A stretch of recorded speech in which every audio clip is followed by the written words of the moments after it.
हाँ जी, good afternoon बच्चों, क्या हाल है? एक नंबर, चलो ठीक है। अच्छा अब सुनना, क्या ही बोलूं मैं, ठीक है। तो अब सुनना मेरी बात ध्यान से। लास्ट क्लास में जो पढ़ा रहा था उसी के अंदर कंटिन्यू करेंगे। क्या पढ़ा रहा था मैं लास्ट क्लास में? मैंने आपको सेक्शन 88 पढ़ाया था, उसके आगे आपने मेरे को पढ़ाने नहीं दिया था कल। टाइम कुछ भी खत्म नहीं हुआ था, टाइम बचा था। अब सुनो मेरी बात, आज भी अपने को लिखना ही है और आज बहुत मस्त समझाऊंगा और बहुत मस्त लिखाऊंगा, मजा आएगा। इधर देखना,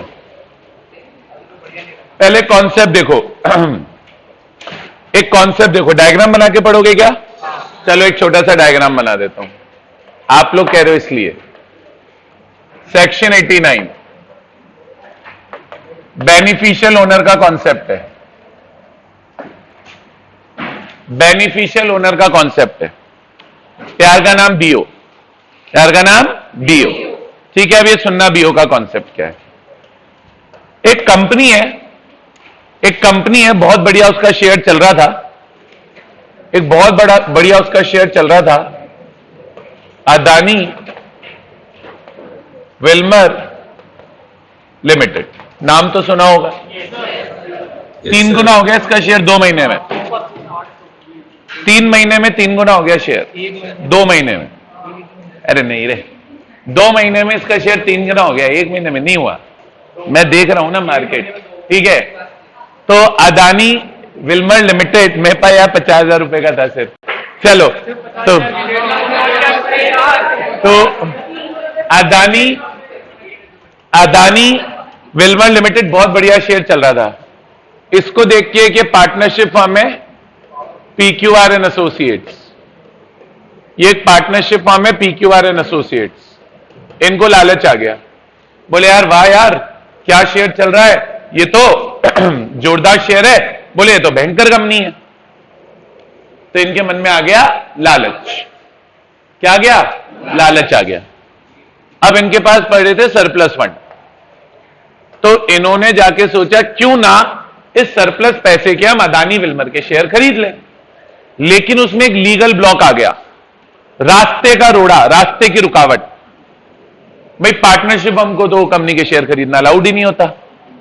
भाई कंपनी के शेयर खरीदने के लिए आपका सेपरेट लीगल स्टेटस होना चाहिए, पार्टनरशिप हम का सेपरेट लीगल स्टेटस होता नहीं है। अब क्या करें, ये तो दिक्कत हो गई। अब क्या करें, तो दिक्कत हो गई। तो पार्टनरशिप फर्म के पास जो सरप्लस फंड पड़ा था, पार्टनरशिप फर्म ने वो अपने एक पार्टनर को दे दिया। एक मिस्टर पी है, ये पार्टनर है ऑफ PQR एंड एसोसिएट। ये PQR एंड एसोसिएट के पार्टनर है। तो पार्टनरशिप फर्म ने अपना सरप्लस फंड मिस्टर पी को दे दिया। पार्टनरशिप फर्म ने अपना सरप्लस फंड किसको दे दिया? पार्टनरशिप फर्म ने अपना सरप्लस फंड मिस्टर पी को दे दिया। बोले काम कर, तू खरीद ले हमारे भी आप पे शेयर, तू खरीद ले, हम तेरे को पैसा दे देते हैं, तू हमारे भी आप पे शेयर खरीद ले, इन शेयर्स पे जो भी एंड में मुनाफा हो हमें दे देना। तो मतलब कल को इन शेयर्स को बेचने पे कोई कैपिटल गेन होगा तो पार्टनर वो PQR एंड एसोसिएट को दे देगा। शेयर पे कोई डिविडेंड आएगा तो वो भी PQR एंड एसोसिएट को दे देगा। वो तो PQR ने खुद से शेयर इसलिए नहीं खरीदे क्योंकि वो खरीद सकती नहीं थी। तब इस भाई ने क्या किया, शेयर्स परचेज कर लिए। क्या कर लिए? परचेज कर लिए। क्या परचेज कर लिए? 2000 शेयर्स परचेज कर लिए। किसके बिहाफ पे? On behalf of PQR and associate. PQR and associate के बिहाफ पे खरीद लिए। अब कंपनी से तो शेयर पी नहीं खरीदे ना, कंपनी से तो शेयर पी नहीं खरीदे ना, तो कंपनी तो पी को ही जानती है। कंपनी से तो शेयर पी नहीं खरीदे ना, तो कंपनी तो पी को ही जानती है। भाई कंपनी से तो शेयर पी नहीं खरीदे ना, तो कंपनी तो पी को ही जानती है। कंपनी के लिए शेयर का लीगल ओनर कौन है? पी है। तो पी क्या कहलाएगा पता है? पी तो हो गया शेयर्स का रजिस्टर्ड ओनर। पी तो हो गया शेयर्स का क्या, पी तो शेयर्स का रजिस्टर्ड ओनर हो गया, पी तो शेयर्स का। लेकिन देखा जाए तो शेयर पे जो भी बेनिफिट आने थे वो इनके बीच में कॉन्ट्रैक्ट हो गया था कि पीक्यूआर को मिलेंगे। पी और फर्म के बीच में क्या हो गया था, कॉन्ट्रैक्ट हो गया था कि शेयर्स के ऊपर जो भी क्या आएंगे, बेनिफिट आएंगे, शेयर्स के बेनिफिट मिलेंगे पीक्यूआर एंड एसोसिएट को। शेयर्स के बेनिफिट किसको मिलेंगे, बोले शेयर के बेनिफिट्स मिलेंगे पीक्यूआर को ही। ये इनका आपस में क्या हो गया, कॉन्ट्रैक्ट हो गया कि भाई शेयर्स के बेनिफिट मिलने किसको हैं, बोले शेयर के बेनिफिट मिलने पीक्यूआर को ही। तो पीक्यूआर ना इन शेयर्स की कहलाएगी बेनिफिशियल ओनर, पीक्यूआर इन शेयर्स की क्या कहलाएगी। तो बेटा प्रैक्टिकली ये मैंने एक एग्जांपल दिया, ये बहुत ही प्रैक्टिकल एग्जांपल है। प्रैक्टिकली बहुत सारी ऐसी सिचुएशंस होती हैं जहां पे शेयर्स का रजिस्टर्ड ओनर, लीगल ओनर कोई और होता है, लेकिन एक्चुअल में शेयर का बेनिफिशियल ओनर कोई और होता है। ठीक है, तो आप सेक्शन 89 ये बोला कि अगर कभी ऐसी सिचुएशन पैदा हो गई कि शेयर्स का लीगल ओनर कोई और है और रजिस्टर्ड ओनर कोई और है, तो रजिस्टर्ड ओनर की यह ड्यूटी होगी कि जिस दिन वो रजिस्टर्ड ओनर बने उसके विद इन 30 डेज, उसके विद इन फाइल करे एक डिक्लेरेशन। क्या करे, फाइल करे एक डिक्लेरेशन। किसको डिक्लेरेशन फाइल करे, कंपनी को। और कंपनी को डिक्लेरेशन फाइल करे फॉर्म MGT 4 में। कौन से फॉर्म में डिक्लेरेशन फाइल करे, और कंपनी को डिक्लेरेशन देकर यह बताए कि देखो भैया मैं तो शेयर्स का रजिस्टर्ड ओनर हूं, लेकिन शेयर के बेनिफिट्स मुझे नहीं मिलते, बल्कि शेयर्स का बेनिफिशियल ओनर तो कोई और है। यह ड्यूटी तो किसकी हो गई, रजिस्टर्ड ओनर की हो गई, यानी मिस्टर पी की हो गई। और लॉ बोला, और लॉ बोला जो बेनिफिशियल ओनर है, जो कौन है, बेनिफिशियल ओनर है, बेनिफिशियल ओनर की भी ये ड्यूटी है, बेनिफिशियल ओनर की भी ड्यूटी है कि वो कंपनी को फाइल करे। क्या फाइल करे, declaration. Beneficial owner declaration file करेगा वही जिस दिन वो बेनिफिशियल ओनर बना उसके 30 डेज में, और डिक्लेरेशन फाइल करे फॉर्म MGT 5 में। और बेनिफिशियल ओनर डिक्लेरेशन फाइल करके कंपनी को यह बताए कि मैं शेयर का रजिस्टर्ड ओनर तो नहीं हूं, लेकिन ये आपकी सूचना के लिए है कि मैं शेयर्स का बेनिफिशियल ओनर। मतलब हो गया रजिस्टर्ड ओनर तो ये डिक्लेरेशन फाइल कर रहा है कि वो रजिस्टर्ड ओनर है लेकिन बेनिफिशियल ओनर नहीं है, और बेनिफिशियल ओनर ये डिक्लेरेशन फाइल कर रहा है कि वो बेनिफिशियल ओनर तो है लेकिन रजिस्टर्ड ओनर नहीं है। क्लियर है, दोनों डिक्लेरेशन 30 डेज में फाइल करेंगे, और रजिस्टर्ड ओनर डिक्लेरेशन MGT 4 में फाइल करेगा और बेनिफिशियल ओनर डिक्लेरेशन MGT 5 में फाइल करेगा। यहां तक क्लियर है, आगे समझना आगे समझना। आगे लॉ क्या बोला, लॉ आगे बोला जैसे कंपनी को डिक्लेरेशन मिल गया, कंपनी को डिक्लेरेशन मिल गया, तो बोले जब कंपनी को इस तरह का कोई डिक्लेरेशन मिलेगा, ये क्या बोले, जब कंपनी को इस तरह का कोई डिक्लेरेशन मिलेगा तो कंपनी ये बात अपने रजिस्टर ऑफ मेंबर में नोट कर लेगी।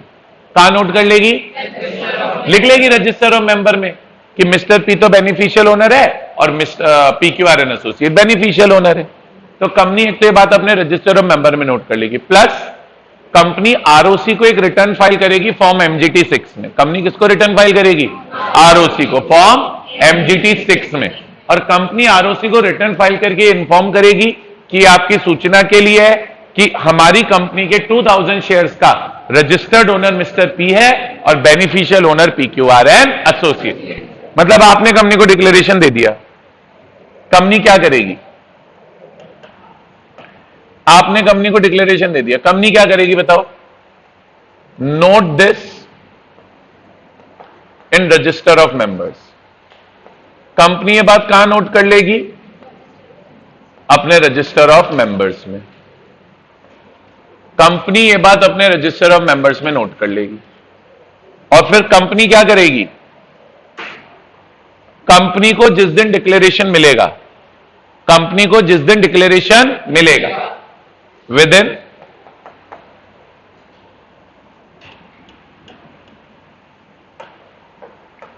कंपनी को जिस दिन डिक्लेरेशन मिलेगा with in 30 days of receipt of declaration, company को जिस दिन बच्चों क्या मिला, डिक्लेरेशन मिला, उसके 30 डेज में, उसके 30 डेज में कंपनी फाइल करेगी एक रिटर्न। कौन से फॉर्म में, कंपनी एक रिटर्न फाइल करेगी फॉर्म MGT 6 में। किसमें, फॉर्म MGT 6 में। किसको रिटर्न फाइल करेगी, ROC को। और ROC को यह बात इंफॉर्म करेगी कि आपकी सूचना के लिए कि हमारी कंपनी के शेयर्स का बेनिफिशियल ओनर तो PQR एंड एसोसिएट है और रजिस्टर्ड ओनर मिस्टर P है। बताओ यहां तक क्लियर है, अभी बाकी है पिक्चर, यहां तक क्लियर है। अच्छा अब लो आगे बोला, अब लो आगे बोला, लो आगे क्या बोला देखना, कि बोले अगर रजिस्टर्ड ओनर के इंटरेस्ट में कोई चेंज आता है या बेनिफिशियल ओनर के इंटरेस्ट में कोई चेंज आता है, चेंज कैसे आएगा, मान लो मिस्टर पी ने अदानी में और शेयर खरीद लिए तो बेनिफिशियल इंटरेस्ट बढ़ गया, मिस्टर पी ने अदानी के शेयर बेच दिए तो बेनिफिशियल इंटरेस्ट कम हो गया।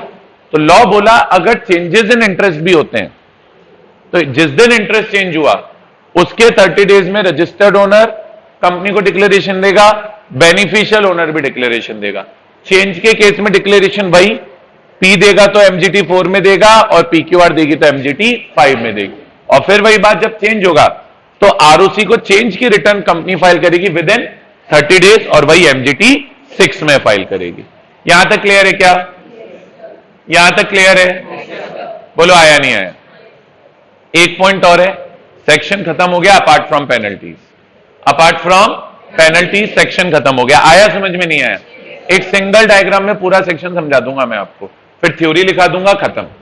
अच्छा मेरी बात सुनना, लॉ बोला अगर बेनिफिशियल ओनर ने डिक्लेरेशन नहीं फाइल किया, लॉ क्या बोला, अगर बेनिफिशियल ओनर ने डिक्लेरेशन फाइल नहीं किया,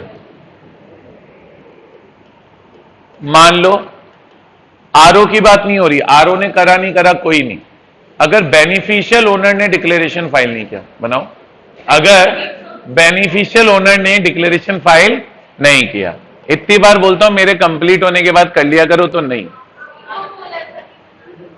बोला ही नहीं मैंने, फेल टू फाइल डिक्लेरेशन, ठीक है।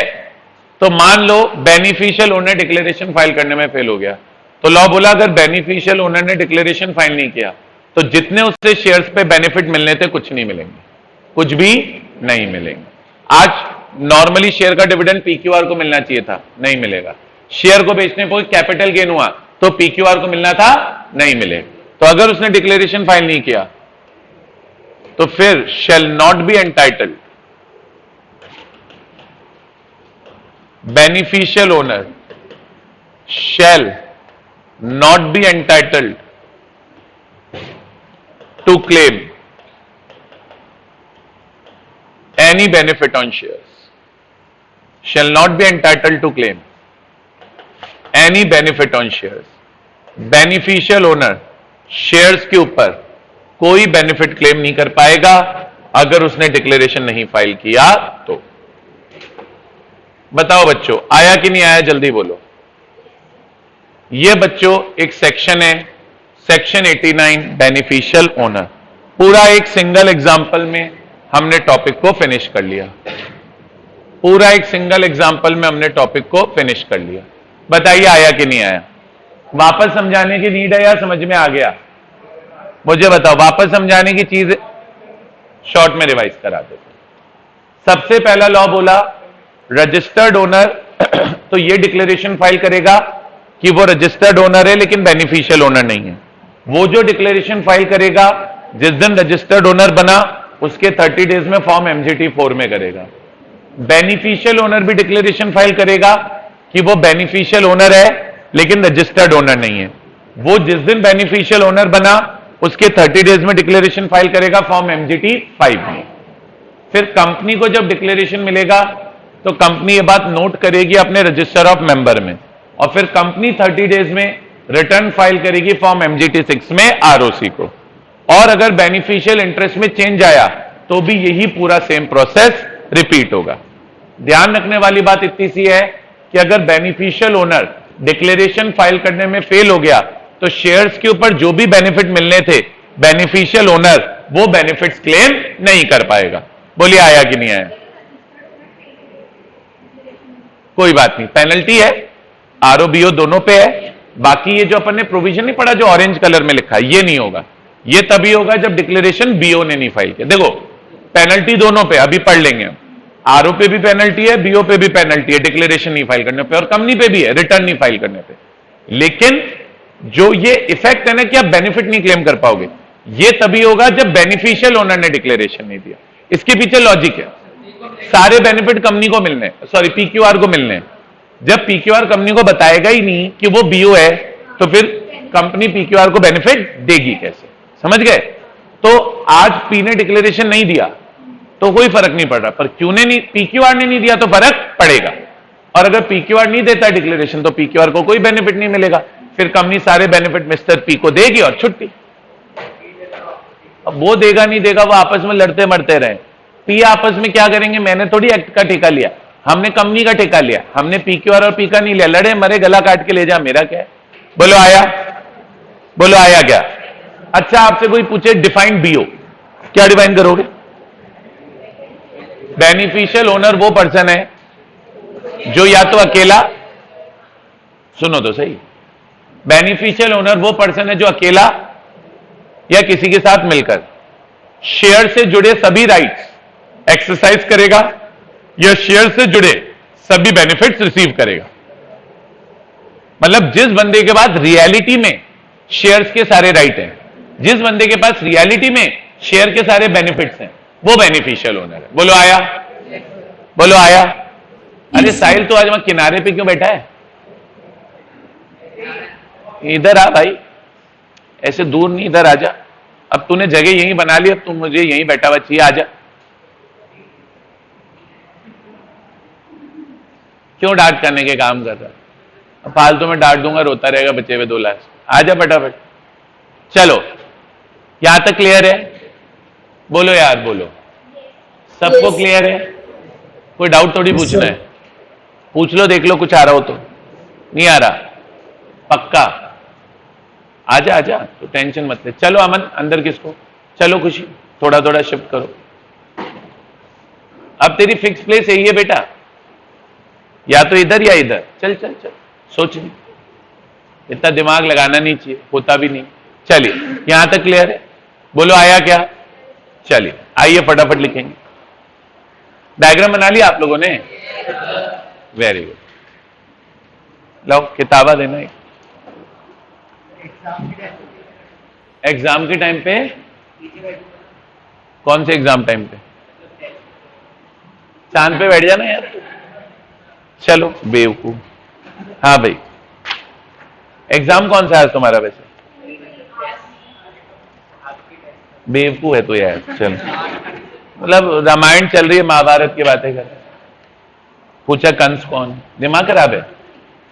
चलो बेवकूफ। आ जाओ, हेडिंग बना ली क्या? बनाओ first point, meaning of beneficial owner. लिखते जाओ, ये तो लिख ही लिया होगा तुमने सब, तो लिखो जल्दी से। Meaning of beneficial owner.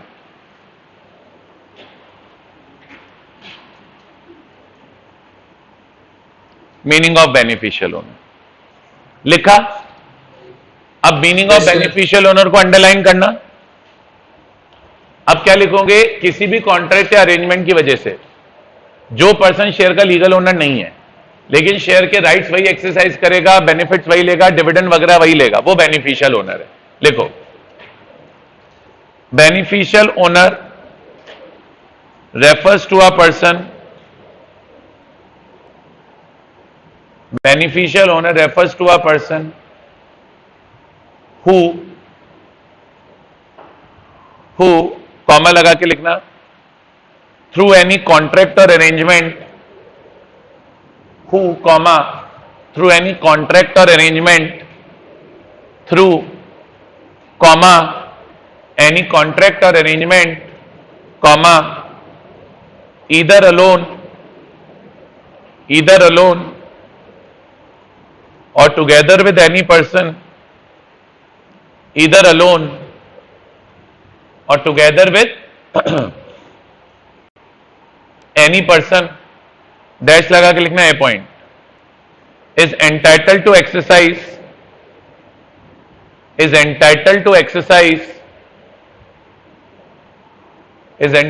exercise all or any of the rights, is entitled to exercise all or any of the rights attached to such share or any of the rights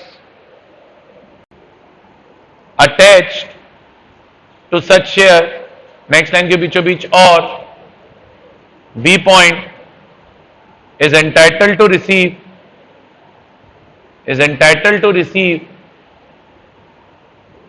any dividend or is entitled to receive any dividend or other distribution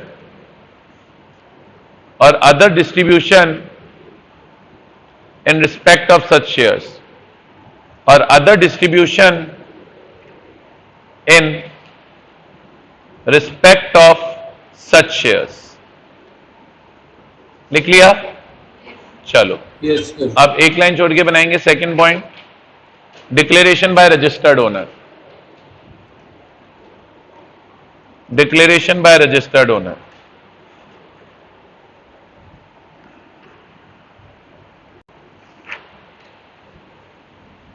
इसमें लिखना, first employ लगाना, a person who is registered holder of shares of company, a person who is the registered owner of shares of company, registered owner, holder लिख लो, owner लिख लो, a person who is the registered holder of any shares of company, but does not hold any beneficial interest in such shares, but does not hold any beneficial interest in such shares, but does not hold any beneficial interest in such shares, shall file a declaration with company, shall file a declaration with company, shall file a declaration with company, कौन से form में?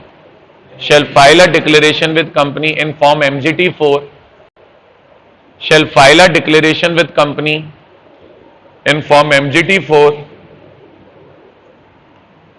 specifying the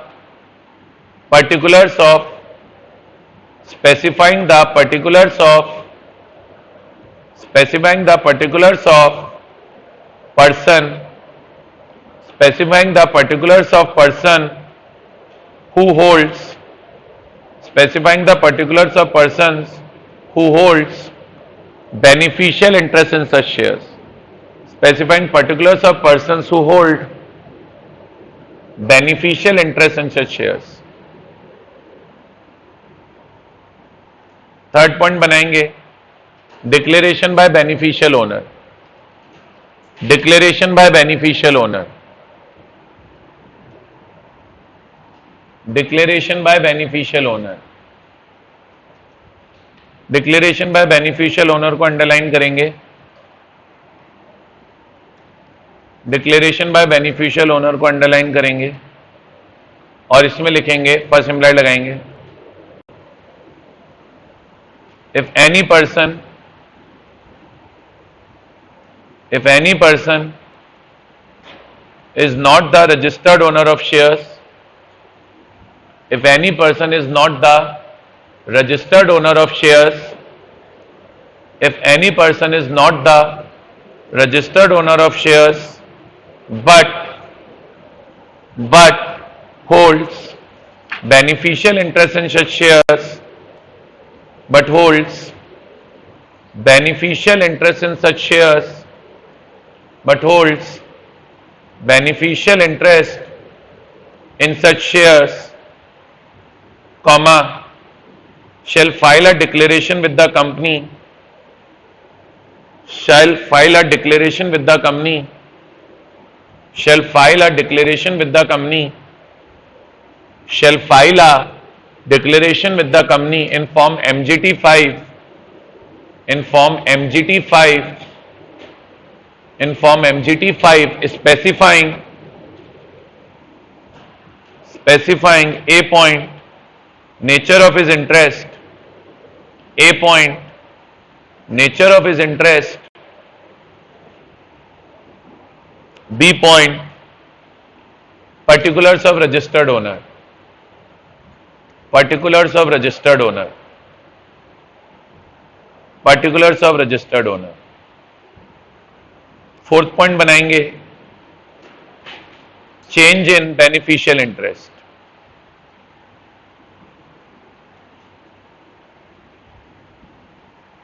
change in beneficial interest underline करना. If any change occurs in beneficial interest, if any change occurs in beneficial interest, if any change occurs in beneficial interest, then within 30 days of such change, then within 30 days of such change, then within 30 days of such change, comma, a declaration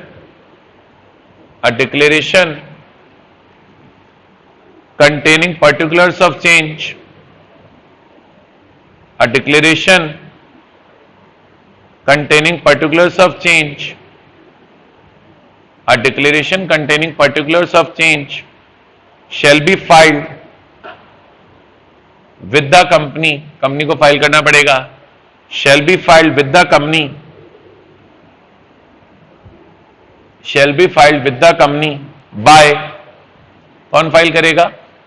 A point, registered owner भी करेगा. A point, registered owner in form MGT4, registered owner in form MGT4. B point लिखना beneficial owner in form MGT5, beneficial owner in form MGT5. यहां तक clear है? चलिए next point लिखेंगे. Fifth point होगा filing of return by company. Filing of return by company.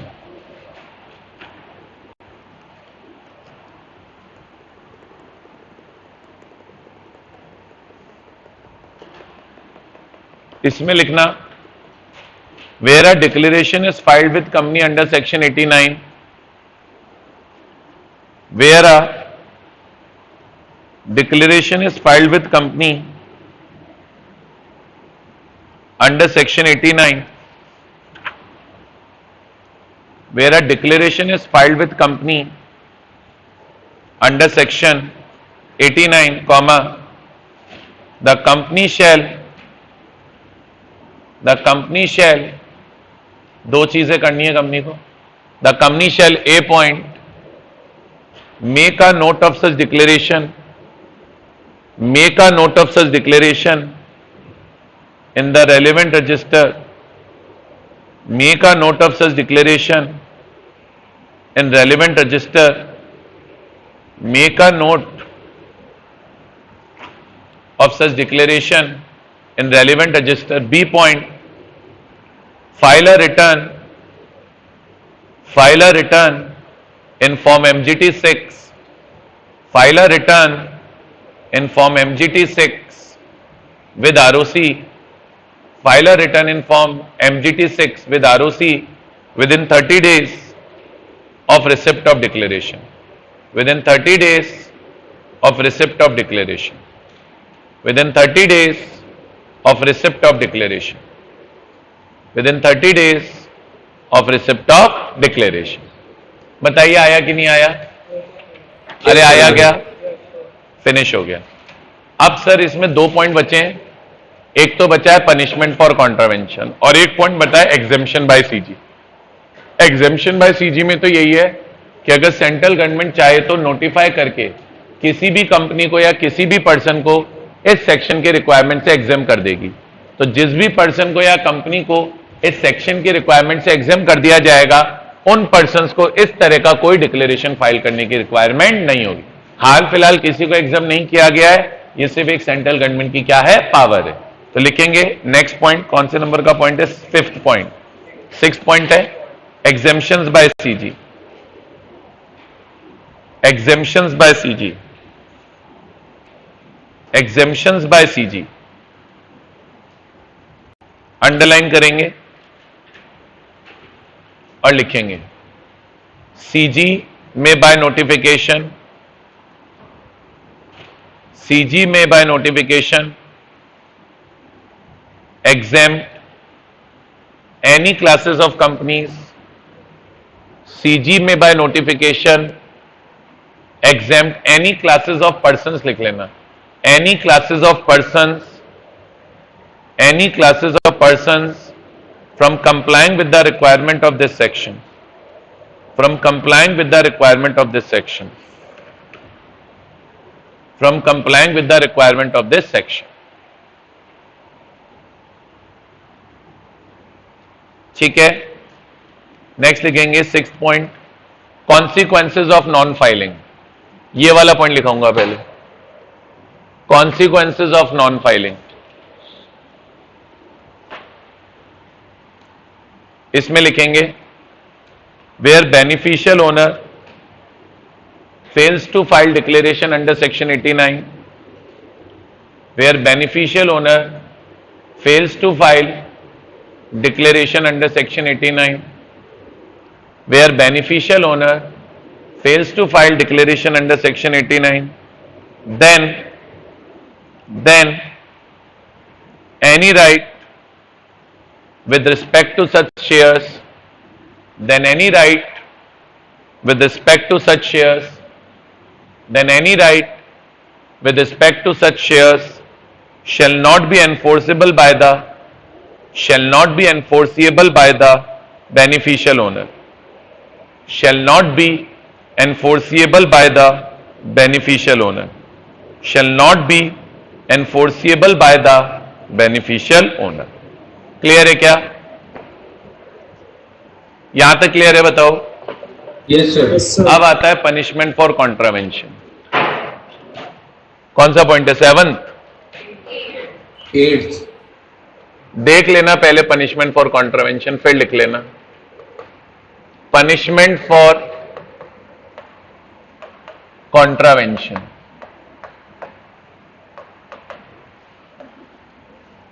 तो law बोला if registered owner क्या हो गया? फेल हो गया. Fails to file declaration under section 89.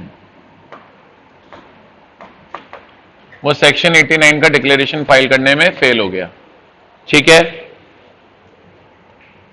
या फिर if beneficial owner fails to file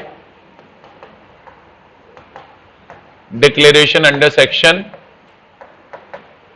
89, तो दोनों के ऊपर ही पेनल्टी लगेगी ऑफ ₹50,000. कितने की पेनल्टी लगेगी? 50,000 रुपए की पेनल्टी लगेगी. और अगर कंटिन्यूइंग डिफॉल्ट रहा तो? कंटिन्यूइंग डिफॉल्ट का कॉन्सेप्ट समझते हैं अब आप? कंटिन्यूइंग डिफॉल्ट रहा तो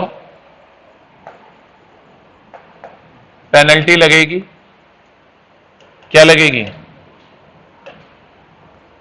पेनल्टी लगेगी ऑफ ₹200 पर डे. कितने की? 200 per day. Subject to maximum penalty लगेगी ₹5 लाख। बोलो आया क्या? ये तो पेनल्टी है रजिस्टर्ड ओनर पे और बेनिफिशियल ओनर पे। अब लॉ बोला अगर कंपनी ने कॉन्ट्रावेंशन किया तो, कंपनी ने कॉन्ट्रावेंशन किया तो कंपनी फेल्स टू फाइल, क्या फाइल करनी होती है कंपनी को? Return under section 89। देन क्या होगा? देन क्या होगा? कंपनी ने अगर रिटर्न फाइल नहीं की सेक्शन 89 में तो क्या होगा? कंपनी के ऊपर पेनल्टी है, पेनल्टी ऑफ ₹1000 पर डे। कितनी पेनल्टी है? 1000 पर डे। और कंपनी के ऑफिसर्स इन डिफॉल्ट के ऊपर पेनल्टी है कितनी? उनके ऊपर पेनल्टी है ₹1000 पर डे। दोनों के ऊपर पेनल्टी कितनी हो गई? 1000 पर डे। सब्जेक्ट टू, कंपनी के ऊपर मैक्सिमम लिमिट है subject to maximum of ₹5 lakh, और ऑफिसर्स के ऊपर मैक्सिमम लिमिट है subject to maximum of ₹2 lakh. ये पेनल्टीज हैं।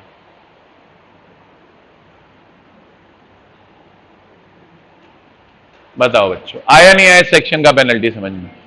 अगर बुक से पढ़ते तो बड़ा कॉम्प्लिकेटेड होता है, सिंपल सा मैंने एक चार्ट बना दिया, याद रख पाओगे? बना लो प्लीज, बना के खत्म करो। 2 मिनट का वेट कर रहा हूं, 2 मिनट से ज्यादा का किसी का वेट नहीं करूंगा, ध्यान रखना।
हाँ बनाओ जल्दी से।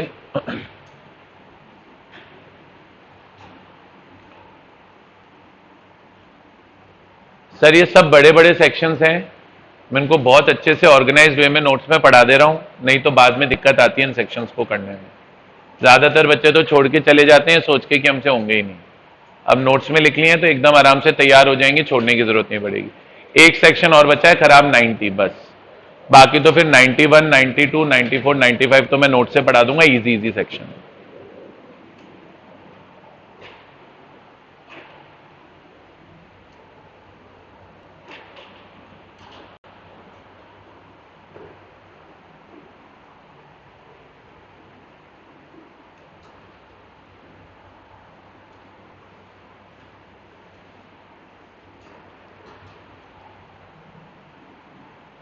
हाँ जी,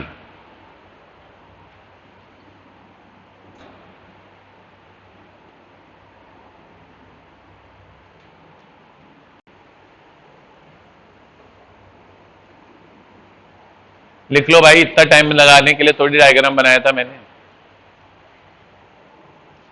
जल्दी लिख लो प्लीज।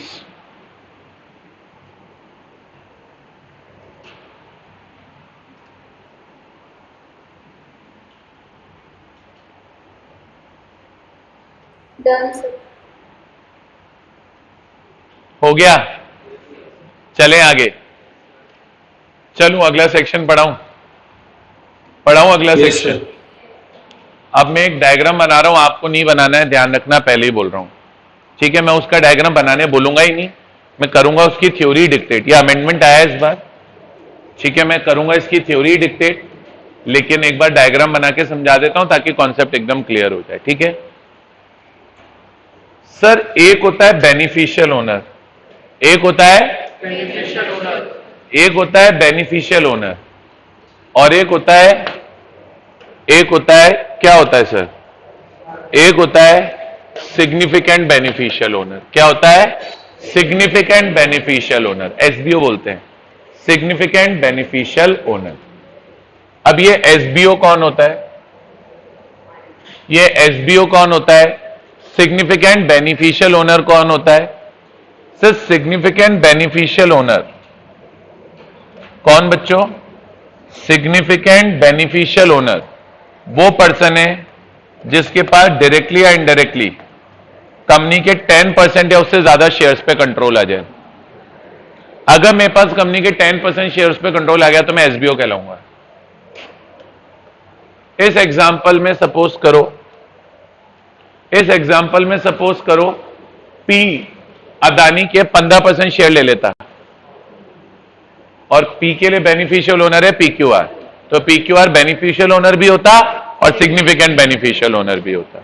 या मान लो पी ले लेता कंपनी के 6% शेयर्स, मान लो, और मिस्टर क्यू ले लेते 4% शेयर। अब पी भी बीओ बनाता पीक्यूआर को, और क्यू भी बीओ बनाता पीक्यूआर को, तो पीक्यूआर के पास मिला के कितने हो जाते? 10%। तो लॉ बोला सिग्निफिकेंट बेनिफिशियल ओनर कौन है? जिसके पास डायरेक्टली और इनडायरेक्टली कंपनी के 10% या उससे ज्यादा शेयर्स हैं, जिसके पास डायरेक्टली या इनडायरेक्टली कंपनी की 10% या उससे ज्यादा वोटिंग पावर है, या जिसके पास डायरेक्टली और इनडायरेक्टली कंपनी का 10% या उससे ज्यादा डिविडेंड लेने का राइट है। तो या तो मेरे पास कंपनी के डायरेक्टली या इनडायरेक्टली 10% शेयर्स का कंट्रोल है, या मेरे पास डायरेक्टली या इनडायरेक्टली कंपनी की 10% वोटिंग पावर का कंट्रोल है, या मेरे पास डायरेक्टली या इनडायरेक्टली कंपनी का 10% या उससे ज्यादा डिविडेंड लेने का राइट है, या मेरा कंपनी के ऊपर डायरेक्टली या इनडायरेक्टली सिग्निफिकेंट इन्फ्लुएंस है। सिग्निफिकेंट इन्फ्लुएंस तब कहा जाएगा जब कंपनी के डिसीजन मेकिंग प्रोसेस में पार्टिसिपेट करने का आपका राइट है। कंपनी की जो प्लान्स बनती हैं, कंपनी की जो स्ट्रेटेजीज बनती हैं, कंपनी की जो बिजनेस पॉलिसीज बनती हैं, उसमें मैं पार्टिसिपेट कर रहा हूं। कंपनी की बिजनेस पॉलिसी स्ट्रेटेजीज मेरे से पूछ के बन रही हैं, तो मैं कहूंगा कि मेरा कंपनी पे क्या है? Significant influence. अगर इन चारों में से कोई भी एक कंडीशन पूरी हो गई तो जो बेनिफिशियल ओनर है वो कहलाएगा सिग्निफिकेंट बेनिफिशियल ओनर। क्लियर है?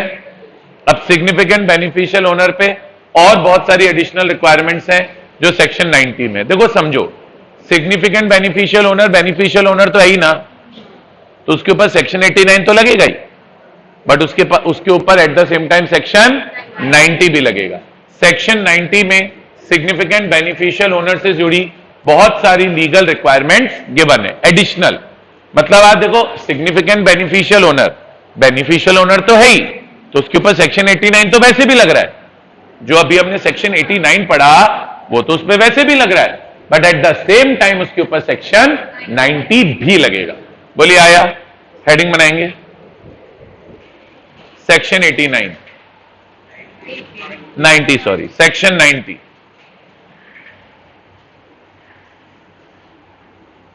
Section 90 significant beneficial owner. Significant beneficial owner, significant beneficial owner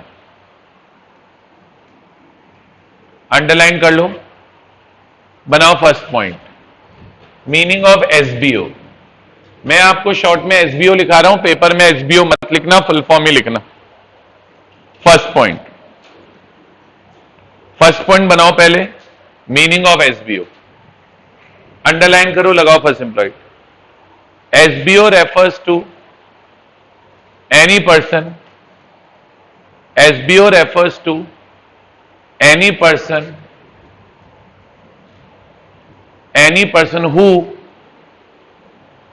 who dash लगा के ये point, directly or indirectly, directly or indirectly, directly or indirectly, who directly or indirectly, comma, holds not less than 10% shares, not less than 10% shares in the company, not less than 10% shares in the company, not less than 10% shares in the company. Next line के बीचों बीच और B point, directly और indirectly, directly और indirectly, directly और indirectly, comma, holds not less than 10% of voting power in the company, holds not less than 10% of the voting power in the company, 10% of the voting power in the company. Next line के बीचों बीच देखेंगे और C point, directly और indirectly, directly और indirectly, directly और indirectly, comma, has right to participate in, has right to participate in 10% or more, 10% or more of total, 10% or more of total distributable dividends of company, 10% or more of total distributable dividends, 10% or more of distributable dividends of the company. Next line के बीचों बीच और D point, has the right to exercise, has the right to exercise significant influence, has the right to exercise significant influence or control, significant influence or control over the company. Full stop. एक line छोड़ के लिखेंगे note, NOTE, note. Significant influence means, significant influence means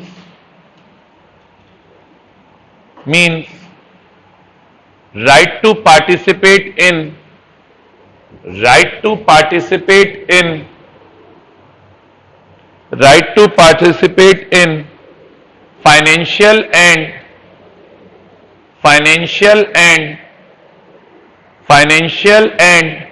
operating policy decisions, right to participate in financial and operating policy decisions, financial and operating policy decisions of the company. Clear है?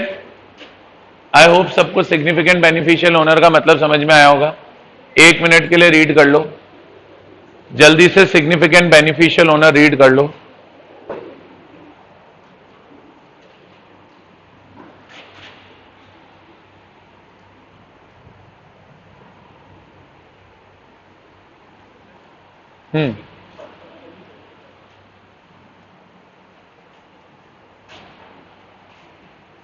यहां तक clear है?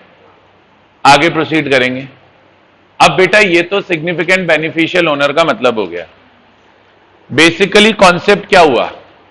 Concept ये हुआ कि अगर मैं company में सिग्निफिकेंट बेनिफिशियल ओनर हूं तो अब मुझे क्या करना है. तो सर जैसे अब जब मैं एसबीओ जाऊंगा तो मुझे कंपनी को 2 डिक्लेरेशन देने पड़ेंगे. एक डिक्लेरेशन तो मैं ऑलरेडी सेक्शन 89 में दे चुका हूंगा कि मैं बेनिफिशियल ओनर हूं. दूसरा डिक्लेरेशन मेरे को सेक्शन 90 में देना पड़ेगा, और इस डिक्लेरेशन में आपकी बार ये बताएंगे कि मैं बेनिफिशियल ओनर हूं, वो तो हुई, साथ में मैं आपकी कंपनी का सिग्निफिकेंट बेनिफिशियल ओनर हूं। और सेक्शन 90 में जो कंपनी को डिक्लेरेशन फाइल करेंगे वो फाइल करेंगे फॉर्म, वो डिक्लेरेशन कंपनी को फाइल करेंगे फॉर्म BEN 1 में। कौन से फॉर्म में फाइल करेंगे? फॉर्म BEN 1 में। बोलिए आया क्या? मतलब अब की बार हम जो डिक्लेरेशन कंपनी को दे रहे हैं, मतलब बेनिफिशियल ओनर होने का डिक्लेरेशन तो दिया था MGT 5 में, और सिग्निफिकेंट बेनिफिशियल ओनर होने का डिक्लेरेशन देंगे फॉर्म BEN 1। लिखना चालू करेंगे। Second point, declaration bye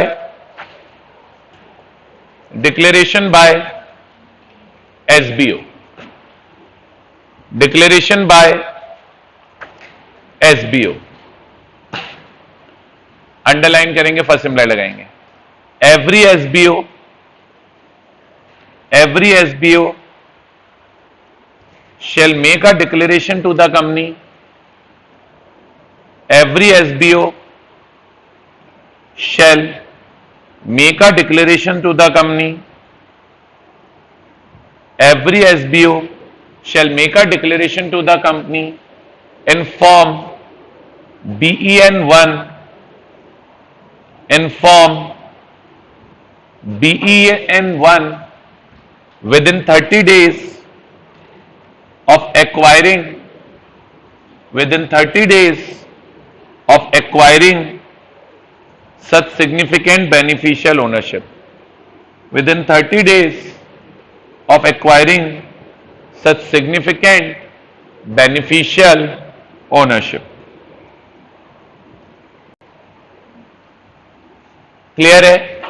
simple सा प्रोविजन है, कुछ भी नहीं है।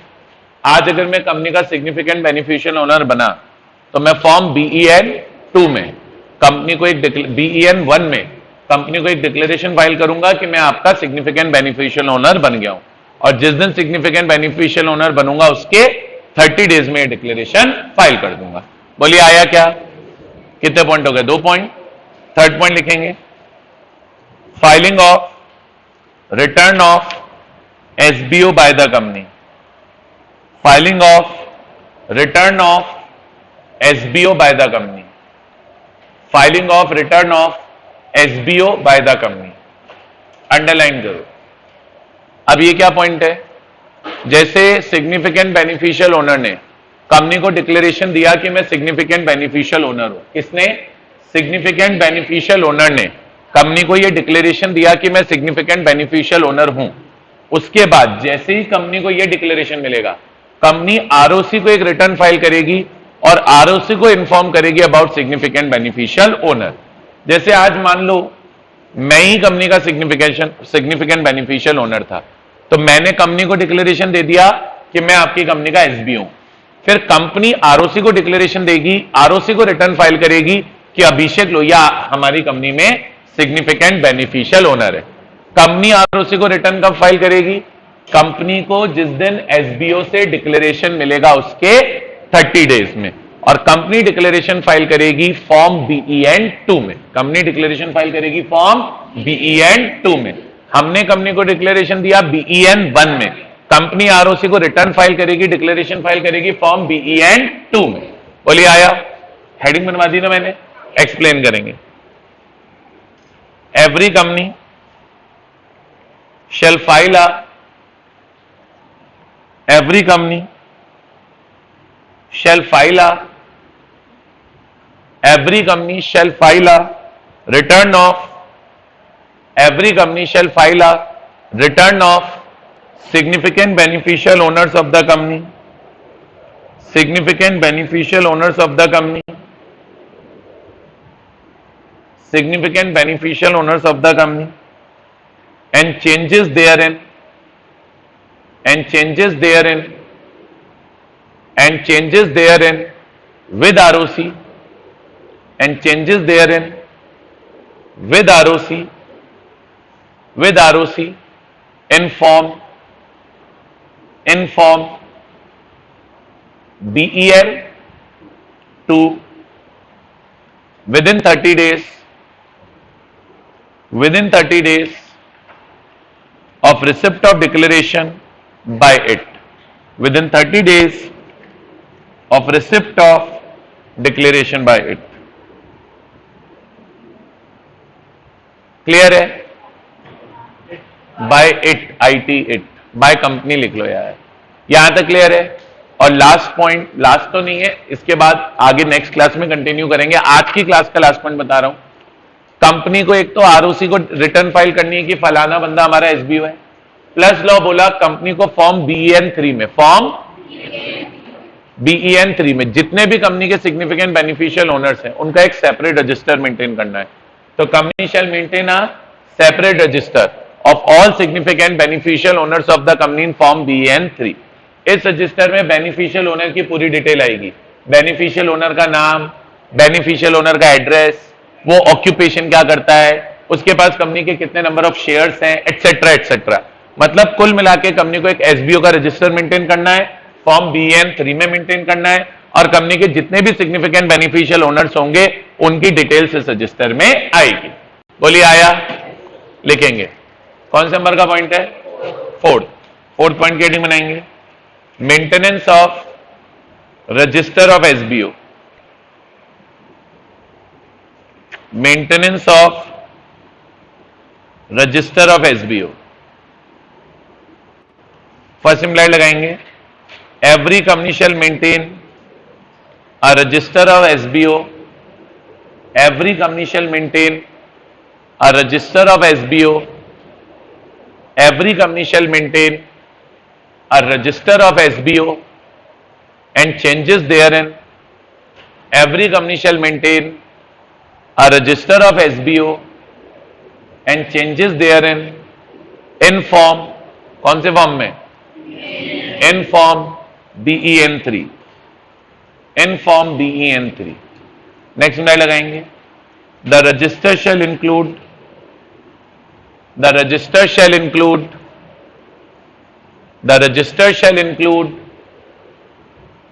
डैश लगा के पहला बुलेट, नेम ऑफ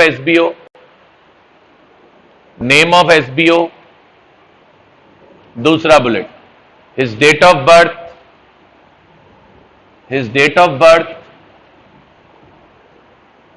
तीसरा bullet, his address, fourth bullet, details of ownership in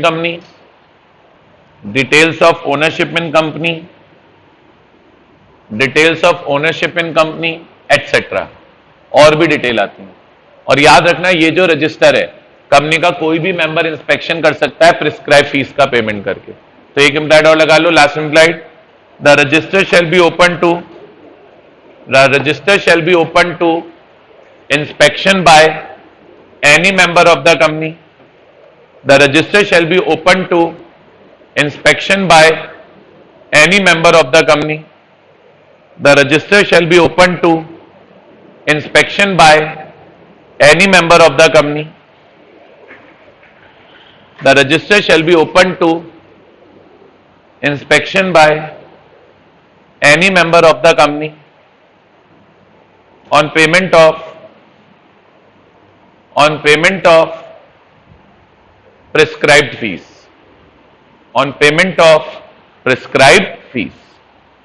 clear है? मैं आपको बताऊं इस सेक्शन का जो फंडामेंटल पार्ट है वो तो मैंने करा दिया। अब एक नोटिस वाला पार्ट है सेक्शन में, फॉर्म BEN 4, वो थोड़ा डिफरेंट पार्ट है, बस वो अब मैं आपको नेक्स्ट क्लास में करा के इस सेक्शन की पेनल्टी पढ़ाऊंगा। प्रोबेबली नेक्स्ट क्लास में हम इस चैप्टर को कंप्लीट करेंगे। थोड़ा बहुत कुछ बाय चांस बच गया तो बच गया, otherwise I think we should be able to complete this chapter on Monday. बोलिए क्लियर है?